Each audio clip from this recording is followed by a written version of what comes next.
Hammer, what's up, man?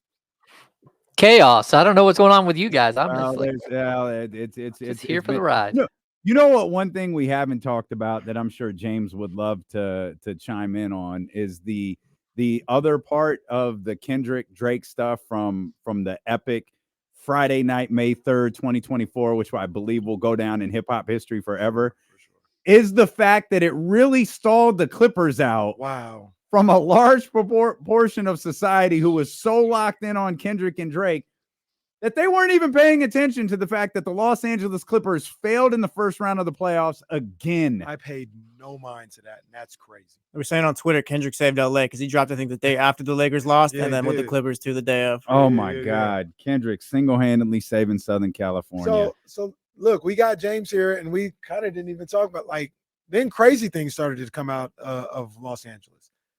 What? So I don't know. Yeah. I didn't. I was busy this weekend. I didn't really dive back in to what was going on. What's up with Kawhi? Is that true? Oh, I didn't hear anything I with missed the Kawhi. then it Kawhi must not story. be true. It must not be true. What was the I- 'cause Kawhi? What did you hear? What, No, what did Drake say about Kendrick? Or what did Drake No. say about Kawhi? Kendrick said something about Kawhi, saying If Kendrick said it, people would believe it. I saw it clearly was fake, but somebody said Kawhi is contemplating his future in LA. Oh, I didn't hear that. I heard So I'm gonna take that as fake. with all due respect, I heard the usual suspects trashing Russell Westbrook. Mm. And then of course Paul George's futures in question. I did read I guess Ty Lue.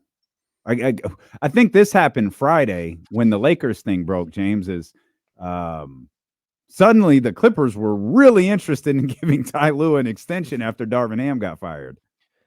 Yeah, it feels like everyone wants to lock up their coach so the Lakers don't steal them. I'm not quite sure Yes. what exactly. And like, who wants the Lakers job? I know everybody wants the Lakers job, but do you? Do you really want the Lakers job? Because you're just going to get fired in 2 years. I mean, I guess it could be like it's becoming like the Sacramento Kings job where you get paid for 4 and you only have to coach 2. But Except you might win a championship. You might except maybe, just maybe. you might be coaching Bron and Bronny and Yeah. Anthony Davis, and Yeah. your I mean- roster might change over in February. You might have an entirely new roster come the trade deadline. I mean, I understand what James is saying, and I get it, but just be real. What's the better job, the Lakers or the Hornets? Hmm. You know what Well, I'm saying? it's The yeah, Lakers. I hear you. It's different. Like it's different. Like yeah, you're right. It's different though. Like you better not fall short, and LeBron better like you. Mhm. I'll take my chances with that. No, I understand.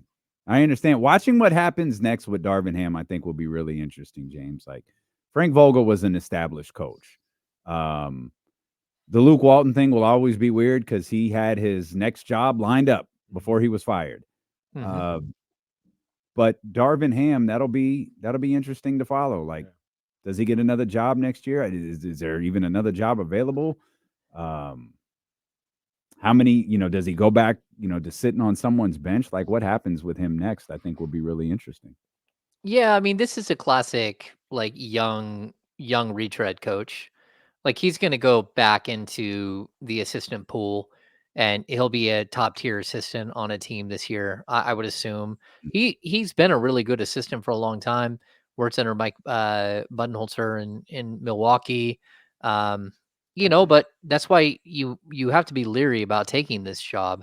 I've always found it really interesting, like just the way that they've kind of like cut through coaches so quickly, and that they don't typically go out and get like a big name guy. So I'm just kind of confused by what the Lakers are doing because it's a really tough job. It just is. I mean, you're under a microscope. You're expected to win a championship, and if you fall short, you're going to be out like super quick. And so for a young guy like this, like Darvin Ham, who stepped in for his first coaching job, it was a mistake to say yes. Like, sure, you went out there and you made the playoffs twice, but or at least you made it to that. I guess you did make the playoffs twice, but I'm not sure that anyone should fault him for what happened here and the direction that team went. It's just chaos. And you're always going to get blamed no matter what, because heaven forbid they'd blame LeBron James and, for anything that's happened there. So yeah, it's kind of an interesting deal. I do think he'll be back in the league next year as like a top tier assistant on some staff. The other thing about that though, James, is there's a very real possibility he wasn't good. Like, so we can't just say like he is getting blamed without reason, because there are people, and we deal this all the time, right? Like, people who watch the Kings say it's Luke Walton's fault when there's other things, there's nuanced things going on. But I don't know a Laker fan who watched the Lakers. Shout out to Luke Walton, by the way. I think he just advanced to the second round of the playoffs. Big ups to him, If he's still on that staff, he just advanced to the second round of the playoffs. I don't know a Laker fan who watched them all year who thought Darvin Ham was getting a raw deal. Yeah. Yeah, but I mean, you have to look at what he did last year. You got to look at what he did this year. All the injuries that they had plenty of injuries. I think people overvalue their talent like nonstop, like all kinds of overvalued talent on that roster. It's tough. I'm not like, I wouldn't recommend to a friend taking that job. That job is tough, and it eats like really good coaches alive. And if there's a coach who does step up and makes a lot of sense for that position, I think you do have to at least consider it with the hope that you're going to be able to spend money. And if LeBron at least has a year or two left of playing at a high level, probably maybe a little bit longer than that for AD, but not much. You can't expect AD to have the longevity of LeBron when he's already had like so many injuries to this point in his career. But you could also be part of like what's next for the Lakers, because they always have a what's next. They're not a team that goes into the tank for very long, and they always have the option of going out and paying some high price guy to come in and fix everything. We mentioned jokingly a second ago, but it's factual. Cleveland's advancing to the second round of the playoffs. Hell of a performance from Donovan Mitchell in Game 7. But James, more important for Kings fans is the Orlando Magic season is over and their off season is beginning. And of course, Orlando is essentially, to piggyback off the weekend, the boogeyman in this scenario. And they're a team that Kings fans have had their eyes on very closely as it pertains to Malik Monk. One of the first reports we got today from Sham Charania was about Klay Thompson, and it kind of feeds into something Kenny's been saying for weeks now, is when you search Orlando Magic in free agency, you see a lot of names that aren't Malik Monk. You see Klay Thompson. That's been out there for a while. You see D'Angelo Russell. You see some of these other names. But now that the Orlando offseason is here, how long do you think before the Malik Monk rumors start getting spicy? Yeah, I think it's going to be really interesting. We could see Klay just kind of trying to play up another team against the Warriors, so he actually gets more than a pretty bottom basement deal that I think most people would expect. I also think the Warriors, if their goal is to get under the luxury tax, it's going to be pretty ugly. Like that, it's not going to be bloodbath, because they do have the ability to waive Looney. They have the ability to waive Chris Paul for like half of what he makes. They can also trade Chris Paul, and then, well, I guess it's too late to trade Chris Paul and have him opt out, or have the other team opt out of his money. But you could, I guess, conceivably always pick up his option and then trade him, and then be able to get something else. I don't think that that's what they're doing, though. I think that they're looking at like their roster right now and saying, how do we get under the luxury tax, and then how can we get reasonably close to building a roster out. And that probably means that Klay Thompson's going to have a tough time fitting into what their world looks like moving forward. And if he's expecting $25-30 million a year, he's going to have to go elsewhere. And that's where I think Orlando really does come into play. If Orlando comes in strong with starting salary around 30 million, and maybe it's a declining scale contract, but since they have cap space now and you can get them for 3 or 4 years, Maybe that makes sense to them. And How much did you say? what's that? How much did you say? 30 million a year? You got to look what Clay makes already. And I'm not paying him that, Ooh, but that's man. kind of what he's going to want. And Yeah, you're I talking about a guy who guess. averaged over 20 a game last year and 19 or 18 this season. Like, I think he's going to want something like that. And I would want a declining scale contract with him for sure. But the thing that I find interesting is that they seem so hot on the path of one guy already, and Mm, that we're not hearing Malik Monk's name. And if Malik Monk isn't a priority for the Orlando Magic, then like he's going to feel that like right away. Like the priority yeah. for the Kings is to bring back Malik Monk. That's priority number one. It is. Like I know it is. So once you get past priority number one, like then it's like a bunch of chaos. But for Orlando, if we're already hearing so much about Klay Thompson, the mutual interest stuff and all that, if I'm Malik, I'm kind of looking around like, okay, like maybe I'd still go there, but like if they're prioritizing another guard and they already have Jalen Suggs, and what are they going to ask of Malik? Is he gonna would he go to Orlando for a couple million more to be a six man for them? I don't know that you would. I don't know that you would jump on board with that if you're as opposed to what he's going to be offered in Sacramento. So we're going to have to see how it all plays out. But Orlando is only at $85 million in dedicated salary for next year. If they sign, let's say Clay to 15 million, they still have 42 million to spend. If they sign him to 25 million, they still have 32 million to spend. It's if they get much higher than that, they would start running out of options to go out and sign a guy like Malik. Because I think that's where you buy him out. It's probably around the $25 million range, maybe a little bit less than that, where he just goes, "I have to go because it's so much money." And again, I think the Kings will be in a position, whether it's the best position, I don't know, but certainly they're going to be a team that's competing for their own player. We had a little discussion about this earlier, and I thought something that I think you brought up a couple weeks ago is 100% the move to make, but we were a little unclear. Maybe we heard you wrong or whatever the case may be. But I think if it's possible, the 2+2 move, if I'm Malik's agent, that's the move to make. I mean, that's the situation where you potentially can maximize everything. You have 78.5 locked in for sure. Worst case scenario, you're getting that.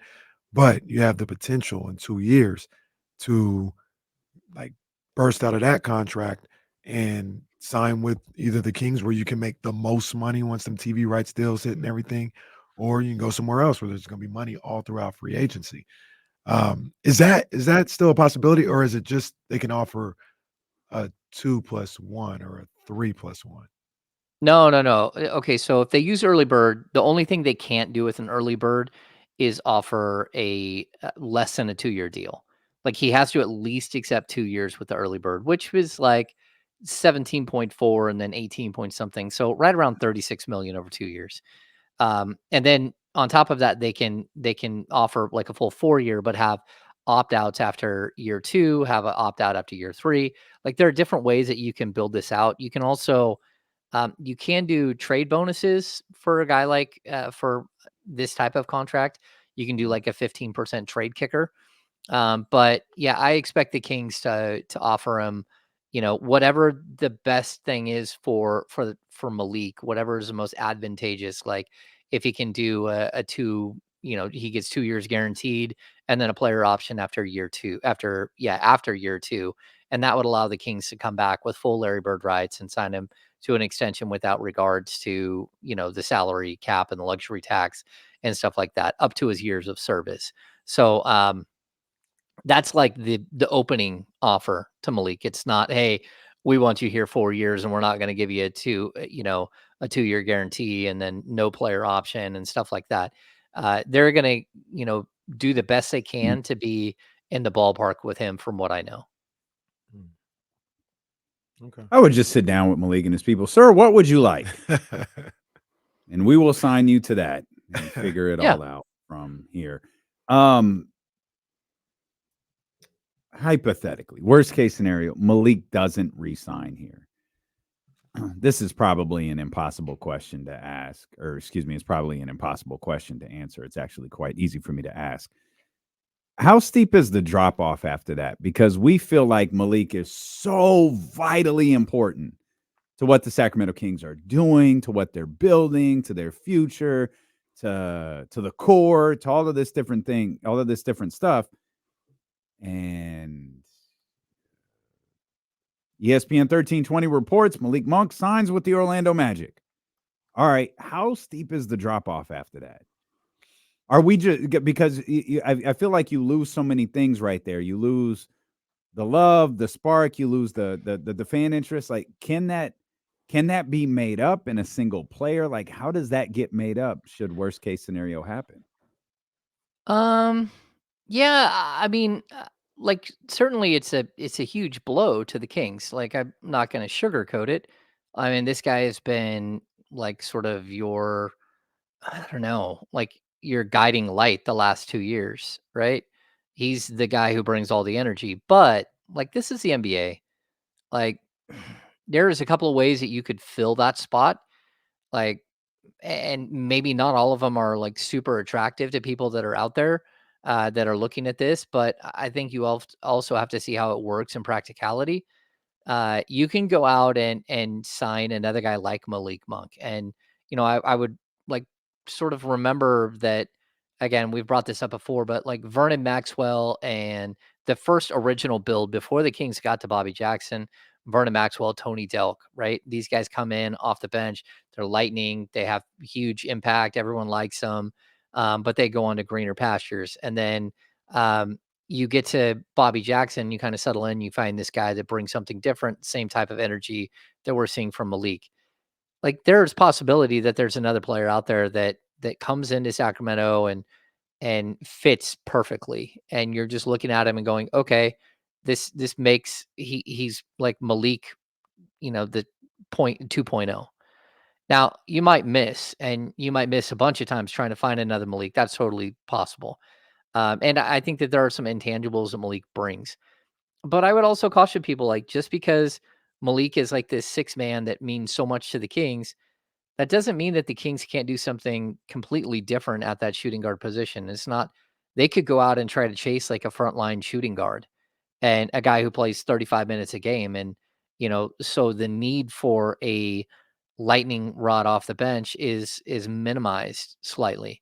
And then you would still have like Keon Ellis to use. You would still have, potentially Davion Mitchell could fill some of that like change of pace off the bench. Or you could go find another guy who plays a different position, whether it's the 3 or the 4, that brings that same type of energy that Malik does, just in a different package. And so I think that there are totally different ways that the Kings can address it. Sure, losing Malik would be like catastrophic, like on day one.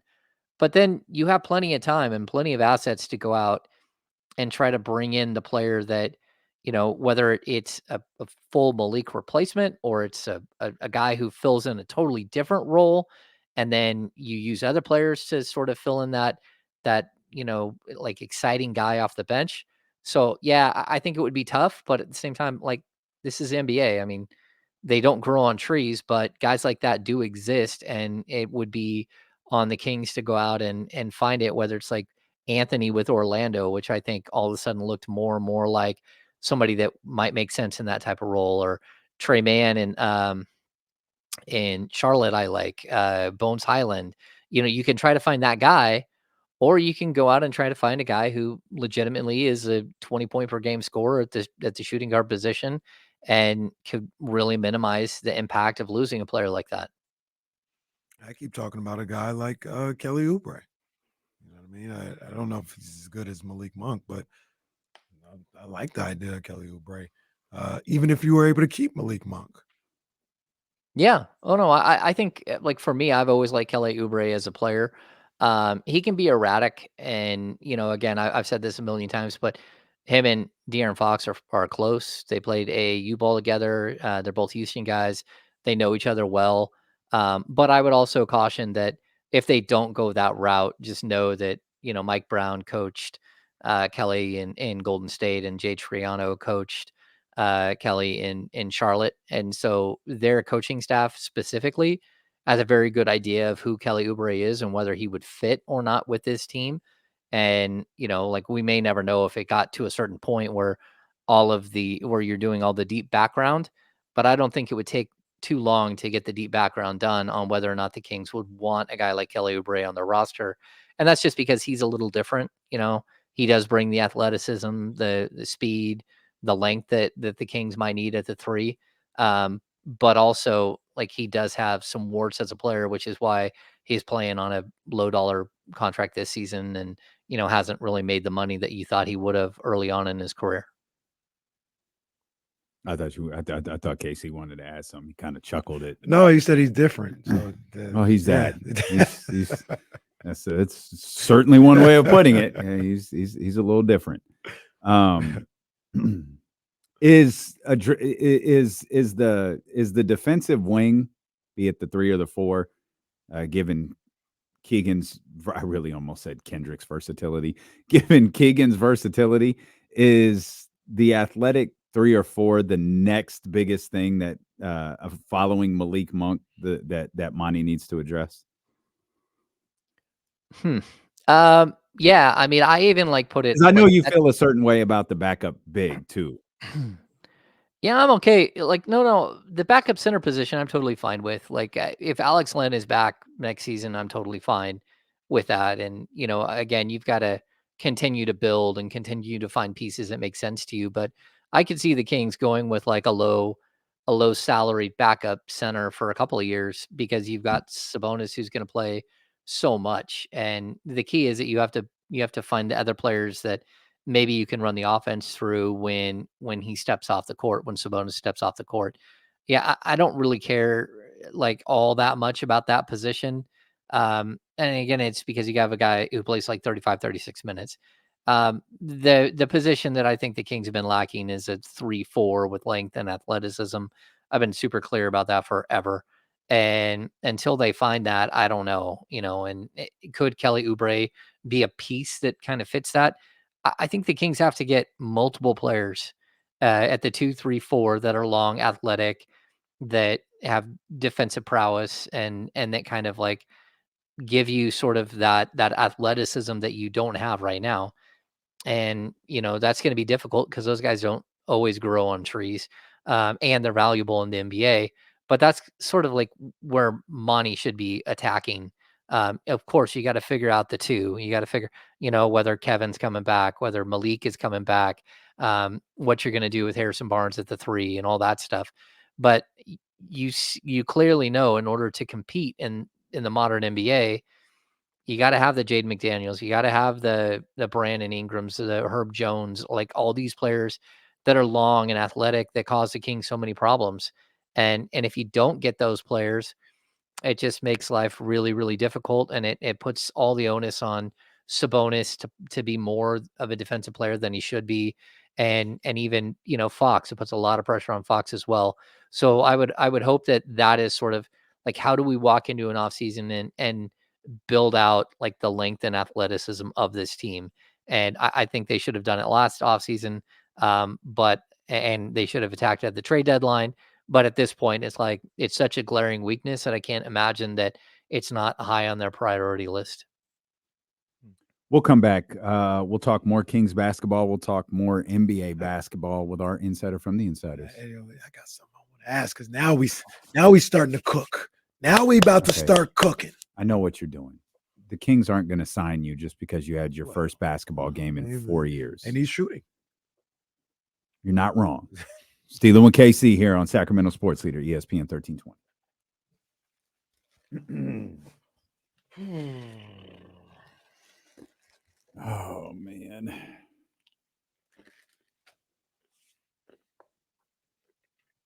How was your weekend, James? It was all right. Yeah, a little off. I don't know. We weren't feeling great yesterday. Feeling much better today. So, yeah.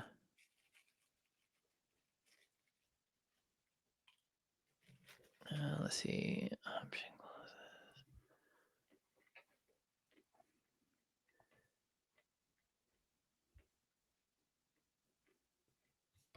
Well, I think a lot of us would, but Sorry. Kenny step it up on the defensive end a little bit to pull that off. No disrespect to Duarte, man. We could be on the same team, man. We could, Well, you might have to maybe- be on the floor at the same time. Duarte on the defensive end, Casey on the offensive end. Yeah, man. Yeah, no disrespect. I don't think that's legal though. I'll have to check the rule book.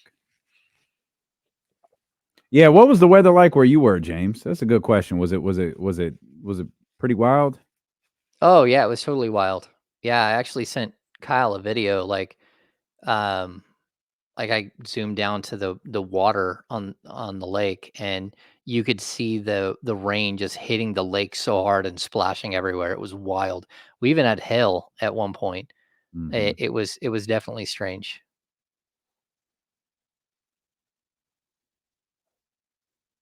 Yeah.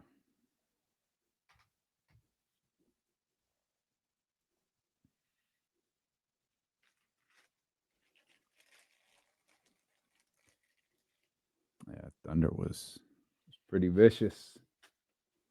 Sorry, I'm reading up on CBA stuff. Oh, that's okay.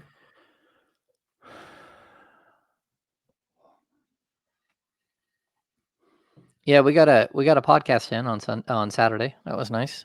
Saw that. I got to listen to a little bit of it. I didn't get to finish. I haven't finished it yet. So you guys are officially with Blue Wire. Yeah, we've been Blue Wire for a while. Oh, have you? Yeah, I don't we think pick I 'em up Blue noticed. Wire. I don't think Yeah. I noticed the logo on it. So. Yeah, I think beginning of the season around then. I don't know. Russell Hunt, I don't think Jordy Fernandez has filled out his coaching staff yet. He's picked up a couple of guys, but I don't think he had some offers extended to a couple of Kings assistants, but nothing that I have heard that happened. Yeah. I might elaborate on that when we get back, or ask you to elaborate. Okay.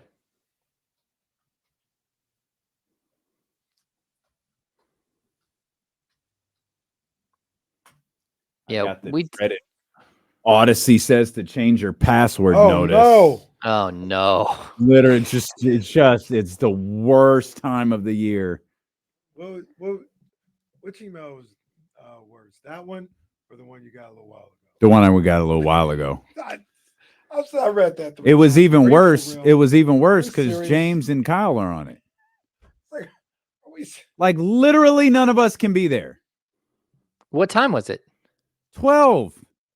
Oh no, that doesn't work. I was looking for a time. In fact, it does not work. That is correct. We know what we're doing. Yeah. Do we know what's going on, man? Come on, man. That's unacceptable. Should- That's unacceptable. Oh my man. god. Oh my god. Behind the back. Oh, Watching these dudes' highlights is crazy. Even in standard definition. and then here comes this, man. Yeah, man. I like Tari Eason. I don't know. You're not going to be able to get Tari Eason out of Houston from what I can tell. I think they also like Tari Eason. Oh, watch out. Oh, What are you guys watching? Anthony Edwards. Mm. My goodness. oh. My goodness. And poor John Collins. Oh, yeah, that was violent.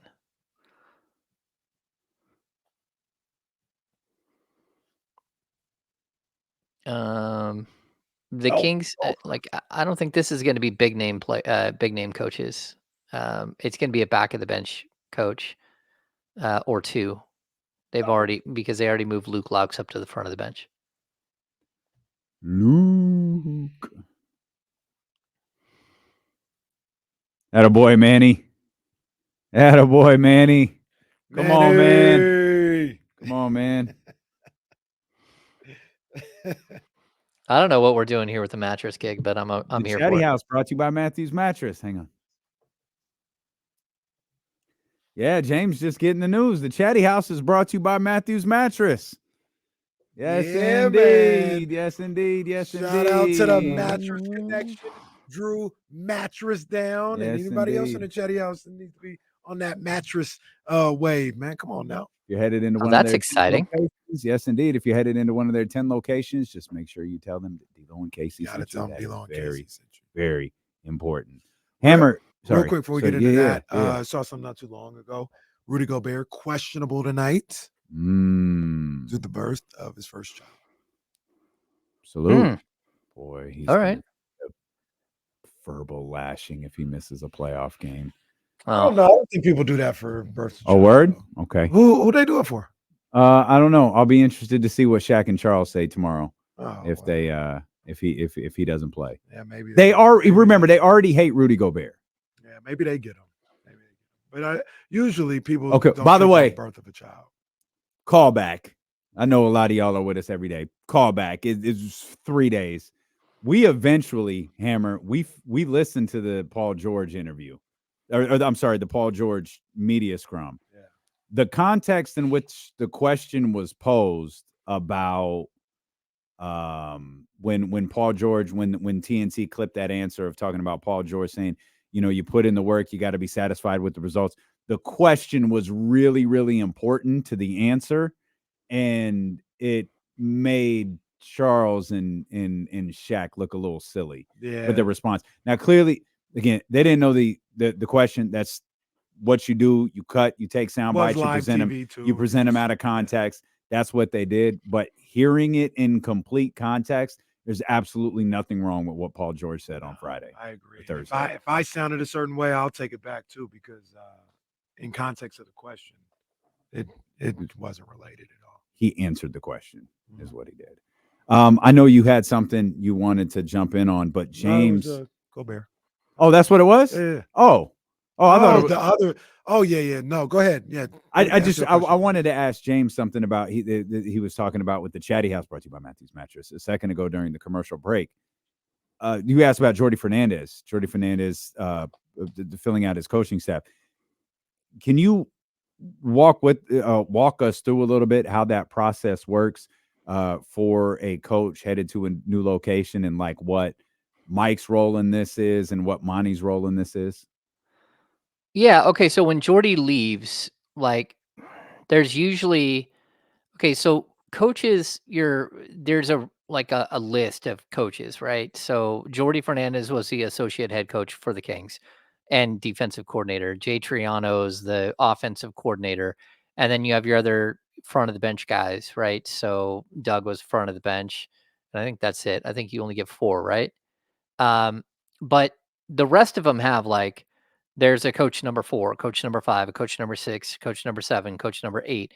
And these are all I don't think that they're slotted salary wise or anything, but they're certainly sort of as you move up through the ranks, you can go from the 8th guy on one team and find a new success on another team by moving up to number 5. And usually head coaches are pretty open about this. If with Mike, if he's losing Jordy, it's Jordy has every right to offer some of his guys better opportunities. What you wouldn't want is for hey, I'm going to steal your number 8, your number 7, your number 6, and I'm going to make them my number 6, number 7, number 8. It's you want guys to go and have a better opportunity somewhere else, if that makes sense. So maybe someone gets offered a 4 or a spot 5 on a bench, right? And I'm pretty sure that Jordy offered a couple of the coaches on the Kings bench opportunities, and whether they take those or not, I don't know if they have. But I'm also not going to get into which coaches those were and what they were offered in Brooklyn. Just because until that's Jordy's job to do. That's we can break news when we want to break news, but I'd almost it's kind of a big deal for someone to get a bump up and join someone else's staff type deal. And let's wait and to see who actually takes it. But it's I do know that there were a couple of guys that were given an opportunity, and those are always typically it's with the head coach's blessing. You don't want them to take your lead assistant unless that guy's going to be elite. Well, even that you don't want to lose your lead assistant along with your other guys. So you don't want to lose a coach, have him take a new job, and then have him take your number 2 and your number 3. That wouldn't be cool.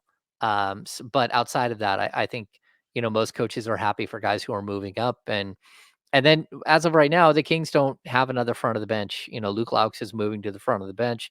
Doug Christie will be coaching the summer league team this summer, which is great for Doug. It's a really good experience that Luke Laux got last year. And, again, like as far as pecking order, Doug is still above Luke Laux from what I know. But this is also one of those things that, like, if you want to be a head coach in the league, it's good to go out and run your own program for 2 or 3 weeks, go through a little mini training camp, go through, what you deal with when someone's injured or when you're losing a top tier prospect because they only get to play 1 or 2 games.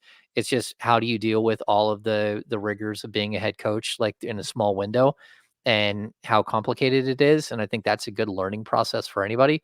But then the Kings will probably bring in 1 or 2 coaches on the back of the bench, and it depends on whether they lose any, to Brooklyn or to someone else, because someone else can come in and say, hey, again, name that coach on the Kings bench, but say Leandro Barbosa gets an offer to be a lead assistant somewhere, you pat him on the back and say, hey, go ahead and go. It just kind of depends on what's out there.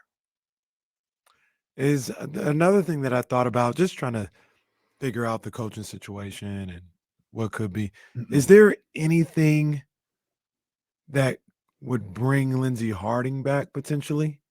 Or she a head coach in the G League, that's where she should be if she wants to make the next step. Or, maybe being in the front of the bench is a higher step in the G. I don't know which one. I point out, I do this all the time. That's what Bobby did. Bobby was He was G League and then got a front seat, row. Front row.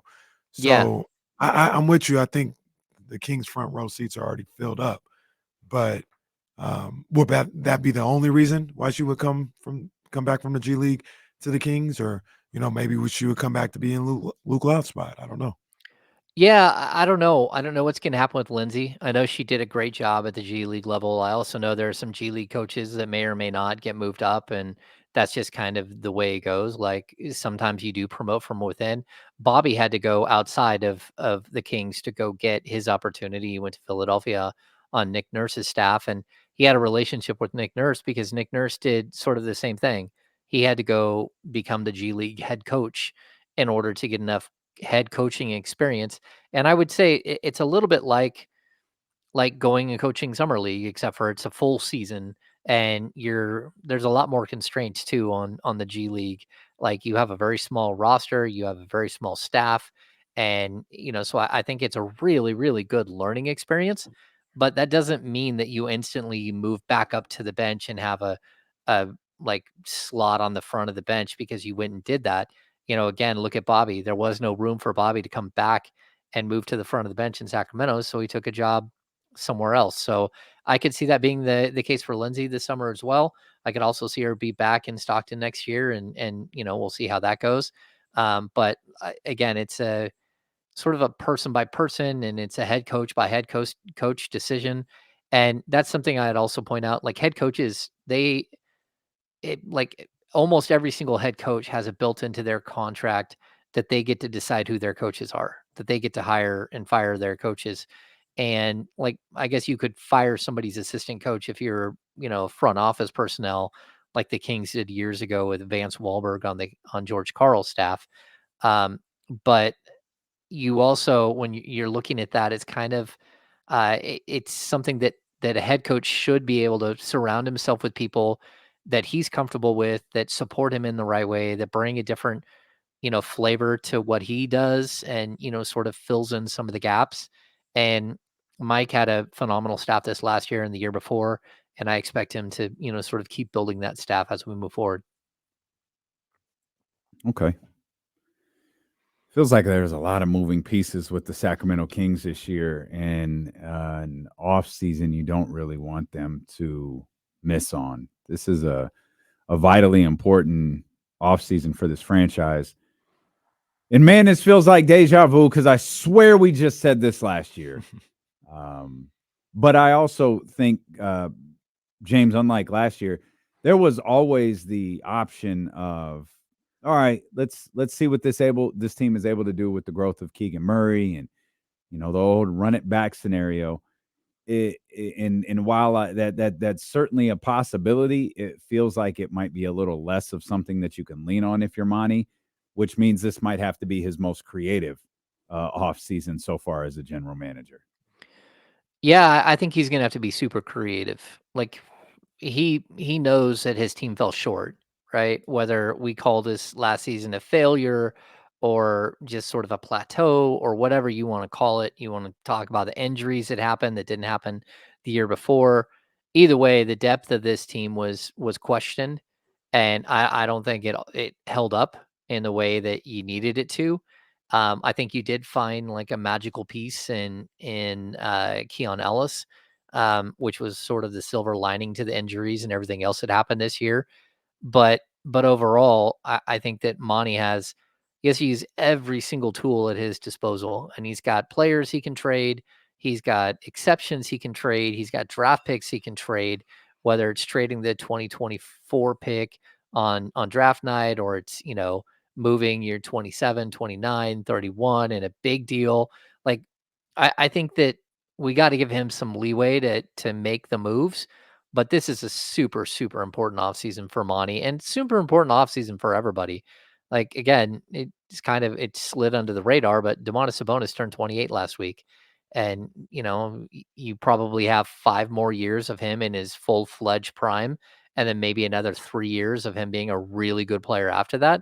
But you also have to look at that and know that, everybody, the clock is ticking. I mean, NBA players only have a certain amount of time they get to play in the league, and you've got to capitalize on every minute of that if you're a general manager, and you got to support your head coach the right way.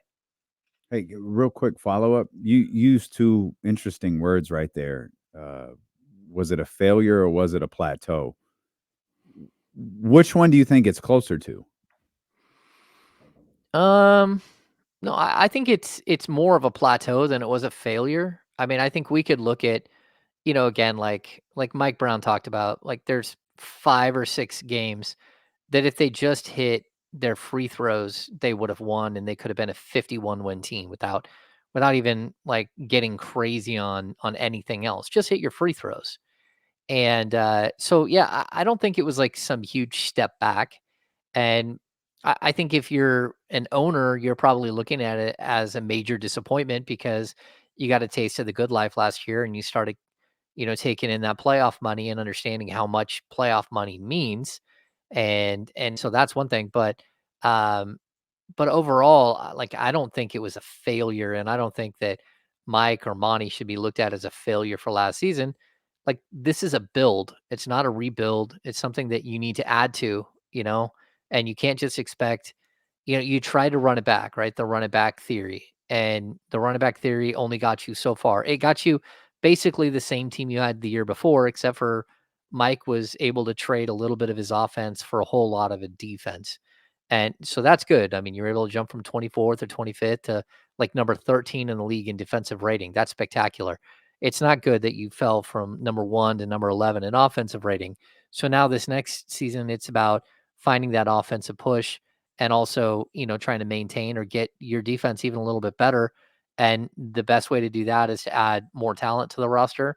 And I think that that's what everybody is expecting this offseason. You can't walk in and just expect, the same 8 guys that they're playing to come in and make the same impact that they did, maybe 9 guys, because it's not the way it usually works in the NBA. You have to evolve a team, and you have to not just grow as a unit, as a team, but you have to allow new pieces to come in and sort of change what it is that you are as a team. And I think the Kings are to that point where they understand now that in order for them to make the next step, it's got to be, they have to change some of the rotation, not all of it, but some of it for sure. Well, now we're talking. Now we're getting active because this one, I know I didn't get Chatty House on this one. I saw this one. I saw this one for sure. James, the streets are saying that Brandon Ingram might be available. There may be a situation with Brandon Ingram. I'm just going to ask you straight up. Would you explore that possible scenario if you're Monty McNair? Oh, heck yeah. Yeah, like I don't have any problems. I only ask because he's in a contract year coming up. there's the potential that you may trade for him and not be able to re-sign him. I think he's worth that risk. I think you do too. But do you think they can afford to make that risk? Yeah, I think so, because if you're gonna make a trade for a guy like that, you're gonna have a conversation before you do. You're gonna know full well whether he's gonna stick around or not. And yeah, I expect the Kings to like at least have cursory discussions. Now, look, if you read the tweet where that was put out by a reporter in New Orleans, it's pretty specific, and I would point to a couple of pieces of that tweet. Number one, it's the Pelicans are not going to offer him an extension this summer. He makes $36 million. He's eligible for like $208 million this summer, and they're gonna prioritize Trey Murphy over him. And that's something that I fully, if I'm the Pelicans, I understand and I even agree with. You're looking at a player who's younger, who's developing super fast, and all of a sudden looks like he's ready to take another step. Um, but on top of that, I think hidden in that tweet as well is they're looking for another star level player to pair next to Zion Williamson. I don't know that you can get a star level player for Brandon Ingram straight up, especially considering that he's only under contract for one more year. But what I do think is that if we look and see how the sort of the rumor mill was around this team at the trade deadline, it's that they were willing to explore trades for a center because, they think Valanciunas is kind of capped out, and at his age, they need to start looking for a younger alternative. And so I think the first thing that they'll do is probably offer Ingram to the Cavs for a guy like Jared Allen. Whether they can get Jared Allen for him or not, I don't know. But that kind of would make a lot of sense. And that's where I would just caution Kings fans is like, there is no like traction on a deal. There is no like the Kings aren't some leader in the clubhouse somehow to get Brandon Ingram. They have pieces that might fit in New Orleans. They don't have the center that they're going to be looking for. They do have shooting, which might really help that team because that's one of the worst three. It's not one of the worst 3-point shooting percentage teams, but volume. They need more 3-point shots. And so would a guy like Kevin Huerter make sense there?